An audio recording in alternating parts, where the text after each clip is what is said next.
Alright, good afternoon, ladies and gentlemen. It's Mr. Kester Amos. We are back again in Ibadan, this time at Asanla.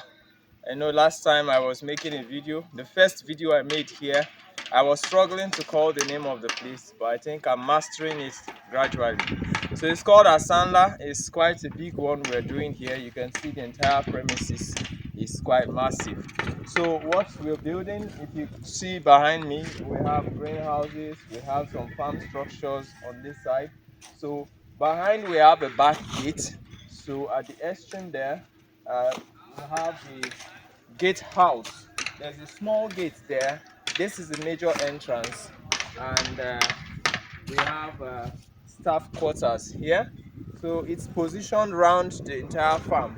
So there's staff quarter here. Behind the greenhouses, there's another staff quarter, and on the other extreme, you have the guest house, which is for more like a luxury house that is built for the owner of the farm. So that's what we have. So basically, what we're building is um, 3,000 broiler house capacity and 3,000 layer house capacity. Then we have 4 greenhouses and 295 concrete pens for snails.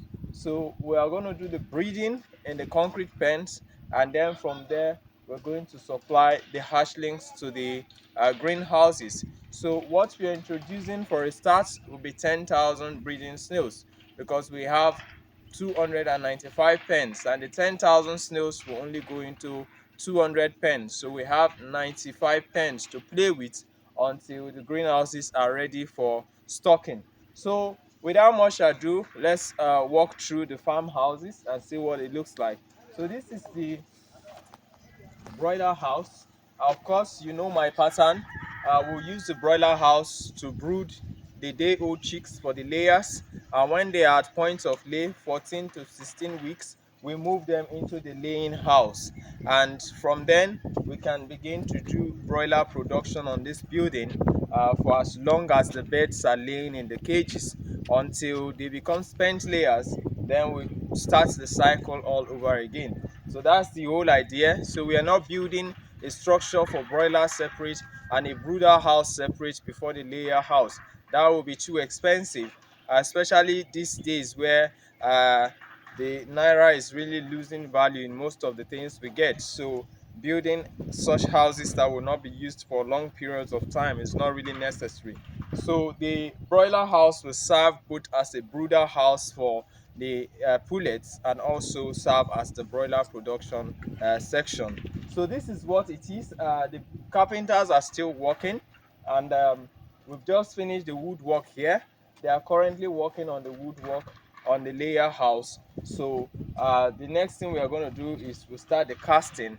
Before we finish that, the roofing of this should be complete, because once they finish with the woodwork there, they will start roofing the two buildings simultaneously, and that shouldn't take more than 4 days to roof the two of them. So the next thing will just be to plaster, cast, and net it round, and the building is ready for use. So this is the broiler house. So we'll move you now to the layer house.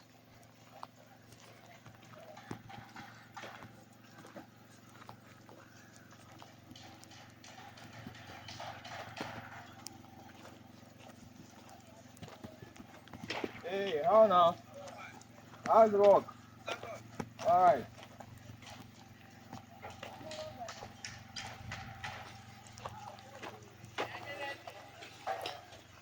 Okay, so this is where the broiler house ends. It's quite a long building. It's about 100 feet in length. So you can see from the beginning, it ends here. And then we have a good amount of space before the laying house. So you can see the floor design. Come closer. So you see that the floor design for the layer house is different from the broiler house. The broiler house is just an empty hall, a flat floor, a deep litter system. But here, because we're going to be having the cages, so we have designed it in a way that will have columns for the cages and columns for passage, where somebody can easily walk and move around. Tend to the birds, give them feed, collect your eggs, and other management practices can be easily carried out. in this pattern. So that is why you see that these columns are where the cages will be. Of course, we are going to make another video when the whole construction work is done and things will become clearer for you to see. But the whole idea is the design for the layer house is quite different from the broiler house, because we have the partitions for the battery cages and also the columns for walking around the building. So that's what we have for the broilers and the layers. And the next building here is our snail farm.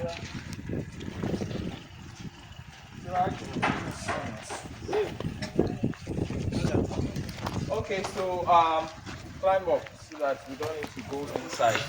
Now this is the snail concrete pen. Like I said, it's quite big. We have lots of pens here, so you can see the carpenters are also working on this, and the work is ongoing currently. We're not done yet. Hopefully by the time we're done, you should see what it looks like. So this is going to be the breeder house where we breed the snails, hatch the eggs, and transfer them to the greenhouses. So we'll move over to the greenhouses.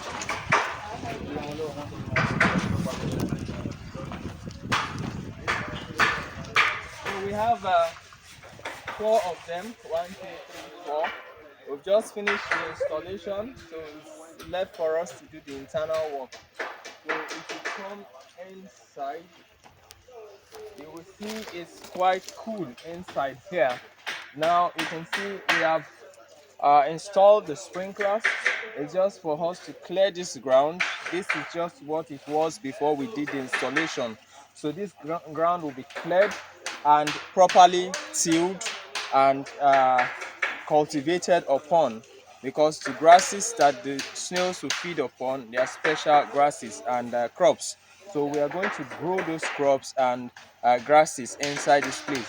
And we still have to do a footpath, because once this place is ready for use, nobody is going to step on the floor. So we are going to construct a path where the attendants can easily walk in and out without damaging the snails inside the greenhouse. So it's just remaining for us to do the groundwork, and after that we can now begin to run the water system. So you can see the type of pipes we use. This is a 2.5-inch pipe, and you can see where we narrow it down to 1-inch pipe. So this is the pipe bringing the water from the tank stand, which is about 30 feet high. So the volume of water coming from this tank because of this pipe is very high, and at this point it's narrowed into a 1-inch pipe, so the volume is really high. So the pressure is very high, so with that all the sprinklers can work simultaneously at once without necessarily needing to get a pressure pumping machine. So that's how it's designed. This is the other one, so you just open it this way. Okay, this is the lock.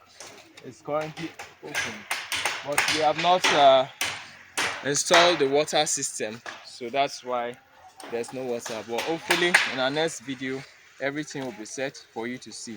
So we're going to take you now to the fishery units of the farm, and that's the last part we'll look at for today.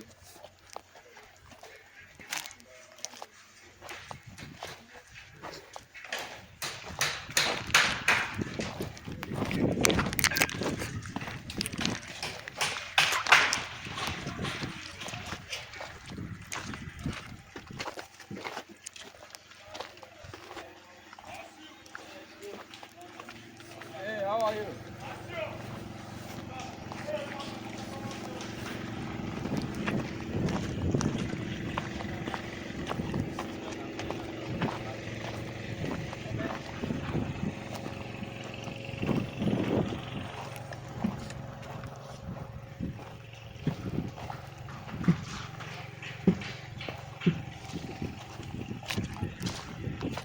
Yeah, so this is the fish farm section. We have 8 of them. 1, 2, 3, 4, 5, 6, 7, 8.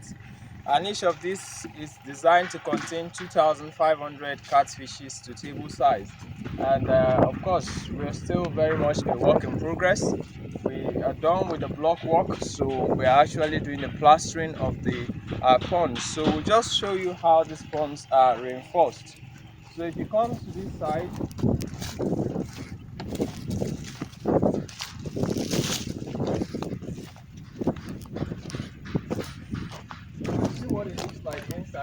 we've already done the plumbing. The waste is already installed, so we'll just floor the ground, make it a little more smoother than it is, because this is the first casting. After this, we're going to shine the floor, and once we shine the floor, it's ready for use. Now if you look out here, you will see that we did some reinforcement. So from the foundation, we have 2 coaches of block, and after the 2 coaches of block, we have a chain, or more like a beam. You can see the beam here. This is after 2 blocks. We chained it round the entire pond. Then we placed another 2 blocks. Then we chained it again. So you can see the rods. If you come closer, you will see we used 12 inches rods. 12 rods, sorry, to do the reinforcement. So it is reinforced twice. This is 1, this is 2, and also we have pillars in each position. This is 1, 2, 3. The ponds are measuring 5 meters by 10 meters. So on the 5-meter part, we have 3 pillars, 1, 2, 3 here. Then if you come to this side, we have 4 pillars on this side, though it's been plastered. So you can see they are beginning to plaster the outside. Now on this length, we have 4 pillars. So 4 pillars on the 10 meters and 3 pillars on the 5 meters, and we actually did a chaining twice. So the type of blocks we used for this pond are special blocks. Now the blocks we used 1 bag of cement to mold 25 blocks, solid 6 inches blocks. So you can see them. You can throw these blocks up and down. It won't crack, it won't break. So you can see what they look like. They are not the regular hollow type of blocks. Of course, you go to block industries these days, some people use 1 bag of cement to produce 50 blocks. Some use 1 bag to produce 60 blocks. Those blocks are not strong, they are not solid. So this, we used 1 bag of cement to produce 25 blocks. So they are very solid, and on top of it, we had to chain it twice again, and also reinforced with pillars on either side. So these ponds can last for as long as possible, 20, 30 years, you name it, they will be standing firm, come rain, come shine. So that's what we have here. Maybe we'll just walk you through the ponds so that you see what it looks like inside. So this is 1, and this is 2.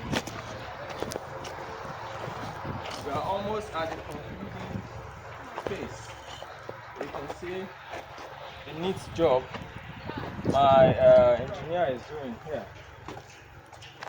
So the angles, we make sure the angles are really fitted in with cement, because most time the leakages come from the 4 angles. So that's what they are seriously doing.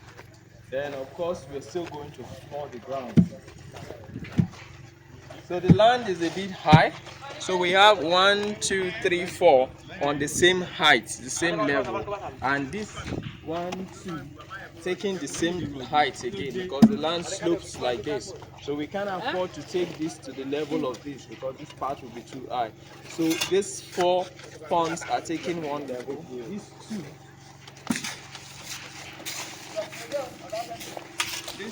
are taking the same level.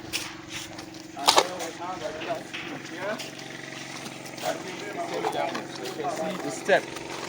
We have step 1, step 2, step 3, in order for us to get exactly what we're looking for. So yeah, that's it. It's been quite an eventful day out here, and hopefully I'm sure you have enjoyed the video. So don't forget to subscribe and click a like on the video. Of course, the more likes you click on our videos, the more views we get. So we really appreciate you click a like on the video and also subscribe. And of course, you're free to share this video to your friends. Who knows, many of them might be looking for something like this and don't know who to do it for them. So we are always available to reach us. Our number is +2348 068 525032. Of course, it's displayed on the screen, so you can always reach out to us. Thank you, God bless you, and bye-bye.